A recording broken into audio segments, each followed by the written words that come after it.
Good afternoon to the ones that are still with us today, with this first intense day. The session is going to be quite short, 20 minutes. But we hope that it could be interesting for all of you, because we are going to talk about inclusivity, about just cities, and about fairer cities. And we have three speakers that are implementing actions at the city level, and we would like to share with you those initiatives. So in those 20 minutes, the idea is not to have time for the audience questions. Apologies for that. But if someone feels really that you want to ask something, just let me know, and we will make an exception. But we really have short time, limited time for today. My name is Ana Moreno. I'm the director of the City Lab. It's a new initiative of the Fira de Barcelona and the Smart City Expo World Congress. You will know more next year. That is our 10th anniversary. And this session is, in fact, something that we wanted to talk with, of course, our speakers. But allow me first to say that the event, the Smart City Expo, is doing a really important effort this year towards inclusivity. And you will see different initiatives during the Congress. We are trying really hard about the gender parity. We are also trying really hard about language, about religion, beliefs, disabilities, of course, but there's still a lot of work to do. So please, if you have any suggestion on how to continue improving the inclusivity of this event, we will be happy to hear from you. We have done a lot of efforts on the Towards Zero Waste, and you will see during the Congress also several initiatives. But this year we have put a lot of effort on the Towards Inclusivity. So please, in that sense, I would like to explain a bit more about our speakers. The title of the session is about Towards Inclusivity, our commitment to fairer cities, and we have three speakers today. The first one is Daniela. Daniela García Hernandez is the head of the human resources of FCC Environment, coming from Madrid, though she's originally from Mexico, where she studied pedagogy, I think in the Universidad Panamericana. Yes, it is. We also have with us José Lorente Barajas, who is, and I will ask him later to explain briefly his title, because allow me to read, is Tiflotechnology Advisor. I'm quite ignorant, but it's a really exciting position at ONCE in Madrid. And then we have with us Steve Tae, that is the Vice President of the Global Enterprise Partnerships in Mastercard. The three of them are going to explain a bit a concrete action or implementation that they are now doing to increase inclusivity in cities. And later we can come back to them to talk a bit more about challenges and opportunities. So first, Daniela, can you please explain an initiative or a couple of examples of something that FCC Environment is right now doing in cities or working together at the local level? Okay, sure. First of all, thanks for being here and thanks for your invitation. As Ana said so, I'm Daniela and I'm the head of recruitment and all these initiatives in FCC Environment. It's important to mention that FCC Group has 4 business lines, and I came from FCC Environment. And I would like to say, or it comes to my mind, many of these initiatives, but in this case I would like to share with you one of them.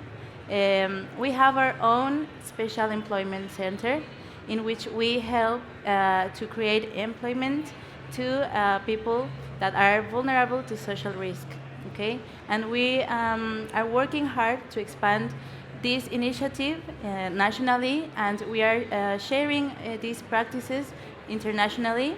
Another one is that we are taking care of all this kind of diversity and inclusion strategies.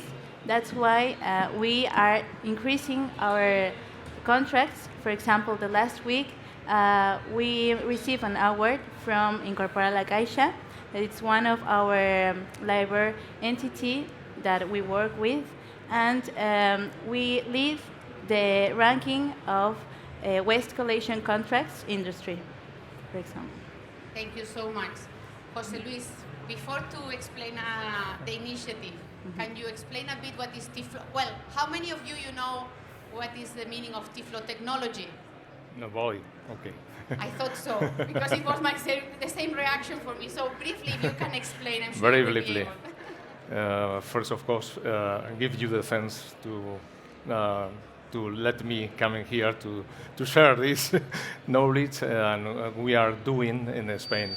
I am working in ONCE. It's possible that many of you know what is ONCE in Spain, or a blind organization. Is the blind organization, national blind organization here is the only one that exists in our country. And Tiflotechnology, Tiflo is a word that coming from the Greek, means blind. And Tiflotechnology is the technology near or beside to blind people or people with low vision. No? This is I am advisor and I'm working in a special center of ONCE to take action with this type of technologies for resolve any kind of thing that the people suffers in the daily life, for example, education, work, access information, etc. Coming here and discussing what one example of we can do, really are many, but very small, no? Thinking to share in a big city, and we are trying to find some example. And for example, the traffic lights is a special object in the city, very important for the blind people, because they need, of course, crossing the streets and trying a good path in a good safe. No? Till now, many companies or municipalities and communities and companies first or produce traffic lights. No?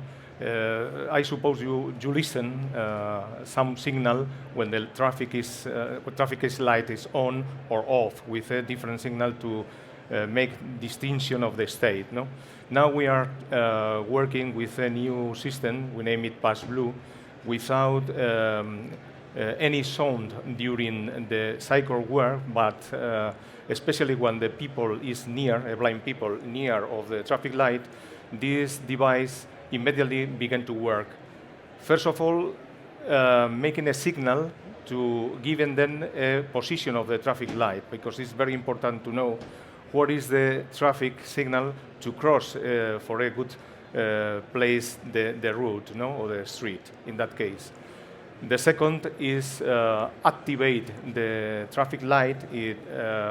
Some of traffic lights, you know, that is always off and waiting for your order to push in the cycle of work. No? In this case, when you are near of the traffic signal, begin the cycle work, change the state of the light and the signal zones, giving them a special order to cross the street. When you cross the street, the traffic signal go down and is an idle state. You know? Nobody can listen in that time, nothing, and of course, the citizens, for example, is very happy because the noisy, the garbage noise in the night are very, very bad. No? This is a sample of one of the technology that we are sharing with people here in Spain. We will come back later with José Luis because we will talk a bit, if we have time, about some of the challenges of those examples. Mm-hmm. Steve, Mastercard is working in a really interesting initiative for vulnerable population. If you can explain further. Sure.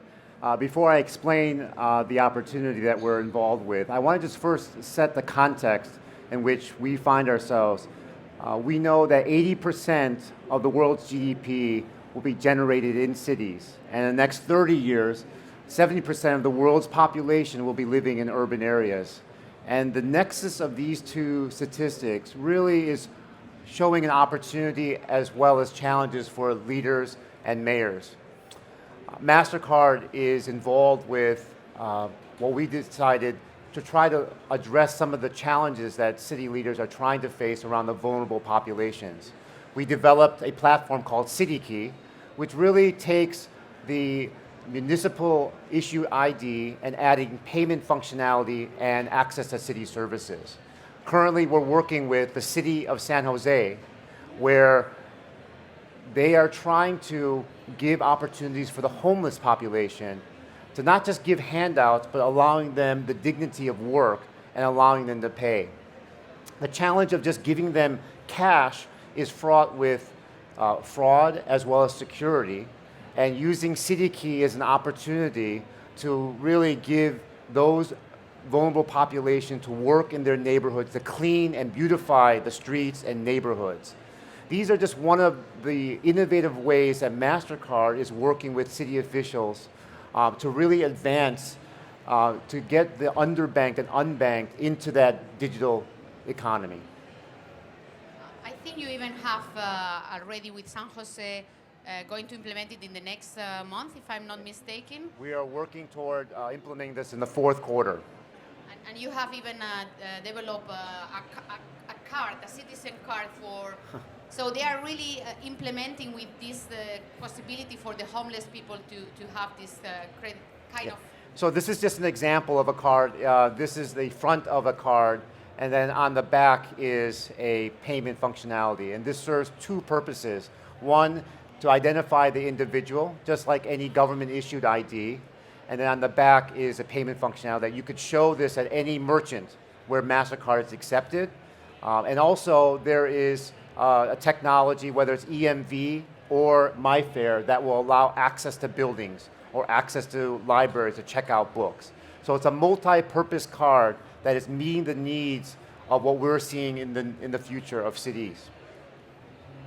So now that we have seen a few examples, I would like to know from your side, from your experience, because sometimes we have these initiatives and they just, even if they are successful, they are not replicated. Or they are just for once in a life, we don't see the sustainability. There is no fund for the sustainability, or there is not the possibility to scale up that initiative. So I would like, from your perspective, challenges, barriers, opportunities for what are the main opportunities, how we can scale up some of the good practices to keep the sustainability. So if you can, from your perspective and your experience, go a bit deeper on that. Okay, sure. From my perspective, as you can see, we have many tools close to us, so we can work in implement many strategies, innovative strategies to help vulnerable people to social risk or all kind of people. So the thing is, what we have to do is to bet and to believe in the capabilities or in the skills of those people, so they can obtain a worthy or a local and a quality employment. For example, FCC, what it's doing is growing in their alliances with many entities, and we are working in specific devices to make them close to what people need or what our business needs. Thank you. José Luis? Well, sounds so. Of course, no. A good thing now with the technology, we are really in a good time. No, for example, all of you, sure, and in my pocket we have a smartphone. A smartphone for me now is the key, very important, because really broken barriers. No, also create new barriers, not with the services, but it's very important. It is the time to try to make collaborations between different companies, institutions, services, to make it possible put the interfaces in a common way on the smartphone. This is very important for disability people because are the key really to go inside. And all made by under a group of this type of technology is very simple to share. No? I think this is a key point of view. Okay, we will come back perhaps if we have time later about that. Steve, scalability, if possible. Sure. So one of the things that Mastercard has implemented is the concept and framework of City Possible. You know, when you look at engaged cities globally, even though we're geographically dispersed, the commonality and the themes that, you know, societal, political, are very common across cities. And with that in mind, the idea of scaling is really trying to collaborate with cities. And so City Key is a manifestation of building this framework where cities can join. And we're trying to replicate that. If we take the example of San Jose, we can also apply it to other cities and scale rapidly so that we're not working in isolation, but these partners and industry leaders are joining together and joining forces to really build those solutions to scale. Yeah, two concrete questions from my side, and please, I think if someone has really the feeling that you want to ask something, let me know. But when we were talking, just coming to this Agora, José Luis was mentioning about the challenge of the traffic lights and how the sound of the traffic light is different depending on the city where you are. And how confusing is that to blind people that travels and the sound of the traffic light is completely different. And especially in terms of legal frameworks or standards, we were talking about that as one of the barriers. So I don't know if you can explain a bit more Yes, to the course. audience about that. This is real. It's an important item that the people can jump one city from other city. You know, really not only in the zone of signals, also in the system to activate this type of signals. No, for that reason, I insist in trying to make a standard, an agreement at the European law to go to building in levels or by levels in technology to create standards to make a good use of the technology. Because if you, for example, if our new device is growing very quickly, and without a standard, it's possible that in other place make other important thing, of course, but totally different or similar, but it's not exactly the same. And the people can be disturbed. You know, it's this important thing to go out. Let me go back to Steve, and then I will finish with Daniela. But Steve, you were talking, I mean, José Luis was talking about sharing. You were talking about the alliances. San Jose is starting. Of course, is focusing in this case on the homeless population, but the experience that you are going to start with them can be replicated for vulnerable people and for other type of collective that the city. So is there any intention to already work with other cities, or do you want first to do the pilot with San Jose? Is City Possible one of the initiatives that you are trying to grow or with all these type of initiatives? If you can elaborate a bit more about the City Possible Alliance. Yeah, so the City Possible Network, really, we already have signed up 70 cities globally that are part of this consortium. And the idea is to work with them and co-create solutions that are being voiced by those cities. We have worked with cities like New Orleans and others in the United States that have expressed interest in just that specifically around the homeless population. But there's also interest around prisoner reentry programs, people who are incarcerated and trying to re-enter society, and could we give them identification and payment on that functionality? So we don't have to work in isolation. We do have a long list of cities that are wanting to work with us, but generally the idea is we do a pilot and then be able to scale. Thank you. And the final one is for Daniela, because Daniela was talking mainly about how to advocate about the skills that people with disabilities can of course offer to all of us. But there is the procurement and all the processes and legal barriers again about that I'm sure FCC environment has good practices in that. So if you can perhaps, that award that you was mentioning, you can explain just to finalize a bit more about what are you proud about that and how you have achieved that quickly in a couple of sentences. Yeah, I would say that FCC has their own requirements of legal requirements, but in every municipality we have presence, national or international, we studied, first of all, what we want to do with all our group of people. For example, with disabled people, it's not the same to work with disabled people or to work with women that suffered some kind of violence. No?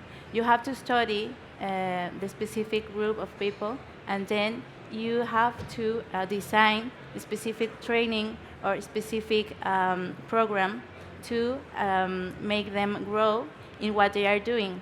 That's why FCC has a lot of rewards and a lot of tools.